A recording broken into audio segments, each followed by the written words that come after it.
முத்துவேலை doctor காப்பாற்ற முடியாது அப்படின்னு கைவிரிச்சதுக்கு அப்புறம் நம்ம கதிர், சக்திவேல், குமரவேல் 3 பேரும் அடிச்சுக்குவாங்களா? இல்ல சொத்து வேண்டாம் எனக்கு, ஏன் தான் அண்ணன் புள்ளையும் அவங்க பொண்டாட்டியையும் நானே பாத்துக்கிறேன், அவங்க எங்கேயும் போய் கஷ்டப்பட வேண்டாம் அப்படின்னு சக்திவேல் சொல்றாங்களா? அப்படிங்கறதால தான் இந்த ஸ்டோரி பார்க்க போறோம். வாங்க, ஸ்டோரி பிடிச்சிருந்தா லைக் பண்ணுங்க. இங்க பாத்தீங்கன்னா நம்ம முத்துவேல் இருந்துகிட்டு, என்னால அவ்வளவுதான், நான் இருக்க மாட்டேன், என் பிள்ளையும் பொண்டாட்டியையும் பாத்துக்க அப்படின்னு கதிர்கிட்ட சொல்றாங்க. கதிரும், ஏமாமா அப்படிலாம் சொல்றீங்க, உங்களுக்கு ஒன்னும் ஆகாது, அதான் நான் இருக்கேன்ல அப்படின்னு சொல்றாங்க. அதுக்கப்புறமா இங்க அவங்க ஒய்ஃப் இருந்துகிட்டு, ஏங்க நீங்க இல்லைனா அப்பயே நான் இறந்து போயிடுவேன் அப்படின்னு அவங்களும் சொல்றாங்க. ஏமா இப்படி பேசுற, நான் இல்லைனா நம்ம குழந்தைக்கு நீ தான் அப்பாவுக்கு அப்பாவா அம்மாவுக்கு அம்மாவா இருக்கணும் அப்படின்னு சொல்லிக்கிட்டு இருக்காங்க. அதுக்கப்புறம் அவங்க 2 பேருமேன்ட்டு அங்க டாக்டர்கிட்ட போய் எங்க அண்ணனுக்கு ஒரு மாதிரி இருக்குது அப்படின்னு சக்திவேல் சொல்லும் போது வேகமா வந்து டாக்டர் பாக்குறாங்க. பார்த்தா அவர் உயிர் போயிடுது. அதுக்கப்புறம் டாக்டர், இவர் அவ்வளவுதான் இறந்துட்டாரு அப்படின்னு சொன்னதுமேன்ட்டு தலையா அங்க இருந்தவங்க எல்லாரும் அவ்வளவு அழுதுட்டு, எங்க அண்ணன் என்னை விட்டு போயிட்டாரே, எங்க அண்ணனை நானே கொன்னுட்டேன்னு சக்திவேல் ஒரு பக்கம் புலம்ப, கதிரு என்னாலதான் உங்க உயிர் போயிடுச்சு, நான் தான் உங்களை நேத்தே ஹாஸ்பிட்டல்ல வச்சிருக்கணும் அப்படின்னு சொல்லி அவர் ஒரு பக்கம் அப்படின்னு சொல்லி எல்லாம் புலம்பிக்கிட்டு அவங்கள கூட்டிட்டு வராங்க. கொண்டு வந்து அவருக்கு என்ன கடைசி முறை பண்ணணுமோ எல்லாத்தையும் பண்ணி முடிச்சுட்டு போட்டோவை மாட்டிட்டாங்க. மாட்டினதுக்கு அப்புறம் தான் இருக்கு பிரச்சனைன்ட்டு அங்க இருக்க ஊர் ஜனங்க எல்லாரும் வந்து உக்காந்துருக்காங்க. என்னங்க சக்திவேலு, உங்க அண்ணன் போயிட்டாரு, உங்க அண்ணன் போன இடத்துக்கு நீங்க அவர் இருந்த இடத்துல நீங்க இருக்கணும், அதுவும் இல்லாம இந்த சொத்து பத்தெல்லாம் என்ன நிலவரம்னு நீங்க கொஞ்சம் சொன்னா போதும் அப்படின்னு சொல்றாங்க. யோ என்னையா, இன்னும் எங்க அண்ணன் செத்த ஈரம் கூட காயல, அதுங்குள்ளாட்டி சொத்தை பிரிக்கிறத ஃபர்ஸ்ட் பேசிக்கிட்டு இருக்கீங்க அப்படின்னு சொல்லவும் அப்ப உடனே நம்ம குமார் சொல்றாரு, பின்ன என்னப்பா இப்படி சொல்றீங்க, அண்ணனை தூக்கி தலையில வச்சதெல்லாம் போதும், நமக்கு தெரியும், இதுக்கப்புறம் இவரை நானே பாத்துக்கிறேன், நீங்க தேவையில்லாம அண்ணன் மேல ஓவர் பாசம் வச்சுக்கிட்டு இருக்கீங்கன்னு நினைக்கிறீங்கப்பா அப்படின்னு சொல்லவும், டே குமாரு என்னடா பேசுற, நம்ம பெரியப்பாடா, இதுக்கப்புறம் ராஜியையும் உங்க பெரியம்மாவையும் நம்ம தாண்டா பாத்துக்கணும், உன் அண்ணன் இல்லைன்னு சொல்லி அவங்கள விரட்டி விட்டுற முடியுமாடா அப்படின்னதும், அப்பா எனக்கெல்லாம் தெரியாதுப்பா, பெரியப்பா இருக்கிற வரைக்கும் அவர்கிட்ட கூணு கும்பிடு போட்டுக்கிட்டு இருந்தேன், அதான் அவரு எதுவுமே சொல்லிக்காத மாதிரி இருக்காரு, இதுக்கப்புறம் எதுக்குப்பா அவங்களுக்கு எல்லாருக்கும் பயந்துகிட்டு நான் இருக்கணும்,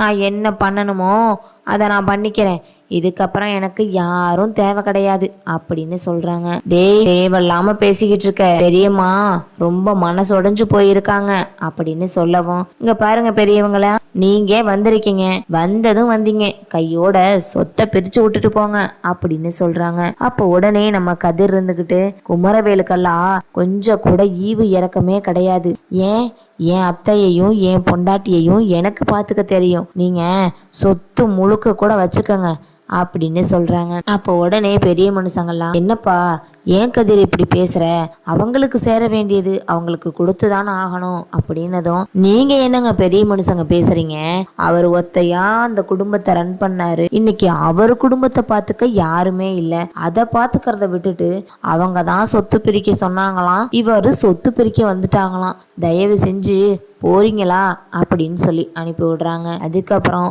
இல்லப்பா அது இல்ல, வேண்டாங்க, நீங்க எதுவுமே சொல்ல வேண்டாம், எது சொன்னாலும் உங்களுக்கு கொஞ்சம் பிரச்சனையா தான் இருக்கும், நான் பாத்துக்கிறேன் அப்படின்னு சொல்லி அவங்களும் அமைதியா இருக்கிறாங்க. அதுக்கப்புறமா தான் இவங்களுக்கு ரொம்பவே ஒரு கஷ்டமான வேலையே நம்ம ராஜி இருந்துக்கிட்டு, ஆமா என் புருஷ சொல்றதுதான் சரி, அவரு எப்பயுமே சரியான முடிவு தான் எடுப்பாரு, நீங்க நினைக்கிற மாதிரிலாம் இல்ல, அண்ணன் தம்பி எல்லாமேனு வேறன்னு இன்னைக்கு நான் தெரிஞ்சுக்கிட்டேன், அண்ணன் தம்பி எல்லாம் ஒன்னா இருந்தாலும் வாயு வயிறு எல்லாம் வேற தானே, எங்க அப்பா இறந்துட்டாரு, இதுக்கப்புறம் இந்த சொத்து மட்டும் வாங்கி நான் என்ன பண்ண போறேன், எனக்கு சொத்தும் வேணாம் ஒன்னும் வேணாம், எனக்கு யாருமே வேண்டாம், நான் பாட்டுக்கு நிம்மதியா இருக்கலான் இருக்கேன், என்ன ஆளை விடுங்க அப்படின்னு சொல்றாங்க. அதுக்கப்புறம் கதிரோட கையை பிடிச்சுக்கிட்டு, வா கதிர் நம்ம போலாம், இதுக்கப்புறம் நமக்கு யாருமே வேண்டாம், எங்க அப்பா அம்மா அப்படின்னு இவங்கள மட்டும் நம்பிக்கிட்டு இருந்தேன், பெரியப்பா சித்தப்பான்னு எல்லாத்தையும் நம்பினேன், ஆனா இன்னைக்கு எங்க அப்பா இல்லைங்கவும்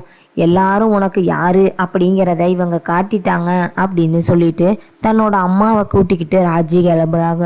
அப்ப கதிர் இருந்துகிட்டு வாங்கத்த போலாம் அப்படின்னு கூட்டிக்கிட்டு கிளம்பும் போது நம்ம சக்திவேல் சொல்றாரு, இங்க பாரு கதிரு, நில்லு நீ ஒரு நிமிஷம். எங்க அன்னிக்கு என்ன பண்ணணும்னு எனக்கு தெரியாதா? நீ தேவையில்லாம எங்க குடும்ப விஷயத்துல தலையிட்டுக்கிட்டு இருக்க அப்படின்னதும், யோ எதியா உங்க குடும்பத்து விஷயம் உங்க குடும்பத்து விஷயமாவே இருக்கட்டும், அதுக்காக அவர் இறந்ததுமேன்ட்டு இப்படிதான் அவங்கள ஒதுக்கி வைப்பியா? கொஞ்ச நாச்சும் மனுஷனா நடந்துக்கையா? மனுஷனா இல்லாம இப்படி மிருகத்தனமா நடந்துகிட்டு இருக்காத அப்படின்னு சொல்லவும், இப்ப என்ன மிருகத்தனம்னு கண்டுபிட்ட நீ? தேவையில்லாம என் குடும்பத்துல விஷயத்துல தலையிடாதேன்னு தான் நான் உன்னை சொல்றேன், அப்ப இருந்து இப்ப வரைக்கும் அப்படின்னு சொல்றாங்க. அதுக்கப்புறம் நம்ம அப்பத்தா இருந்துகிட்டு, டேய் சும்மா இருடா, போன்னு சொல்லுவ, போறவங்களையும் விட மாட்டேன். ஏண்டா அந்த அவங்கள இந்த டார்ச்சர் பண்ணுறீங்க? அவங்க குடும்பத்தோட நிம்மதியாக இருக்கட்டும்னு நானும் நினச்சேன். ஆனால் ஒன்றை மாதிரி யாருமே இருக்க மாட்டாங்க. ஏன் தான் அவங்கள கஷ்டப்படுத்துறியோ தெரியல. இங்கே பாருப்பா, இப்போ ஒன்று சொல்கிறேன், 1000 பேர் கூட இருந்தாலும் நம்ம அண்ணன் இவங்கெல்லாம் கூட இருக்கிற மாதிரி வராது. நீ நினைக்கிறது ரொம்ப தப்பு. எல்லாமே ஒரு லெவல் தான், அதுக்கப்புறம் பிரச்சனை தான்ப்பா வரும் அப்படின்னு சொல்கிறாங்க. என்ன சொல்கிறீங்க? ஆமாம், எல்லாமே பிரச்சனை தான் அப்படின்னு சொல்லிக்கிட்டு இருக்கும்போது அதுக்கப்புறம் தான் நம்ம பாண்டியன் ஒரு முடிவு எடுக்கிறாங்க. இங்கே பாருப்பா கதிர், நம்ம இப்போவே கூட்டிகிட்டு போனோம், இந்தா இறந்த உடனே கூட்டிகிட்டு போயிட்டான்னு ஊரில் தண்டூரம் போட்டுருவாங்க. அதனால நீ என்ன பண்ணுறேன்னா இவங்களை விட்டுட்டு வா. இவங்க என்ன பண்ணுறாங்க, அவங்க எப்படி பார்த்துக்கிறாங்க அப்படிங்கிறத நம்ம பார்த்துட்டு அதுக்கப்புறமா உங்கள் அத்தையையும் உன் பொண்டாட்டியையும் நம்ம கூட்டிகிட்டு போயிடலாம். ஏன்னா இவங்க தான் கான்ஃபிடெண்ட்டாக சொல்கிறாங்களே, நானே எல்லாம் பார்த்துக்கிறேன்னு. பார்க்குறவங்கள நம்மளும் தானே பார்க்க போகிறோம், இவங்க எப்படி பார்க்க போகிறாங்கன்னு நீ கொஞ்சம் அமைதியாக இருப்பா அப்படின்னு சொல்கிறாங்க. அப்பா என்னப்பா சொல்கிறீங்க? இவங்க எல்லாம் ஒரு ஆளுன்னு இவங்க கிட்ட போய் விட்டுட்டு வர சொல்கிறீங்க? ராஜி நம்மளை மட்டுமே நம்பியிருக்காப்பா. நம்ம குடும்பம் என்னைக்குமே அவளை கைவிட மாட்டோம்னு அவ அவ்வளவு தீர்க்கமா நம்பிக்கிட்டு இருக்கா. அப்படி அவளோட நம்பிக்கையை நம்ம உடைச்ச மாதிரி ஆயிடாதா அப்படின்னதுமேட்டு அப்பதான் இங்க பருமாராஜி, நான் உன்கிட்ட ஒரு விஷயத்த கேட்குறேன். உன் புருஷன் சொல்ற மாதிரி நீ இங்கேயே இருமா, நாங்க ஒரு வாரம் கழிச்சு வந்து பார்க்குறோம், என்ன நடக்குது அப்படிங்கிறத தெரிஞ்சுக்கிறோம். அவங்க சொத்து வேணும் அப்படின்னு கேட்டாலும் அந்த சொத்தை தாராளமாக நீங்கள் கொடுத்துட்டு வந்துடலாம். ஆனால் இப்போதைக்கு உங்களை கூட்டிகிட்டு போனால் உங்கள் சித்தப்பா தேவையில்லாமல் வம்பு பண்ணுவார்.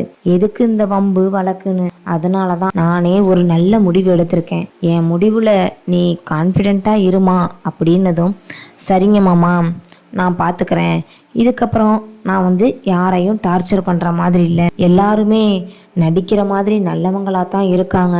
ஆனால் யார் யார் எப்படிங்கிறத இந்த விஷயத்தில் நான் தெரிஞ்சுக்கிட்டேன். இதுக்கப்புறம் எனக்கு எந்த ஒரு பிரச்சனையும் இல்லை, என்னை மன்னிச்சிருங்க. நீங்கள் சொல்கிற மாதிரியே நானும் நடந்துக்கிறேன். எனக்கு என்ன, எங்கள் அப்பா இல்லை, யார் இவங்கெல்லாம் என்னை பார்க்குறாங்களா இல்லையான்னு உங்களுக்கு தெரியணும், அவ்வளவு தானே. கண்டிப்பாக அவங்கெல்லாம் பார்க்க மாட்டாங்க அப்படின்னு சொல்லிட்டு உங்களோட நம்பிக்கையை நான் கெடுக்க மாட்டேன், நான் இங்கேயே இருக்கேன் அப்படின்னு ராஜி கதிரையும் பாண்டியனையும் வீட்டுக்கு அனுப்பி வைக்கிறாங்க.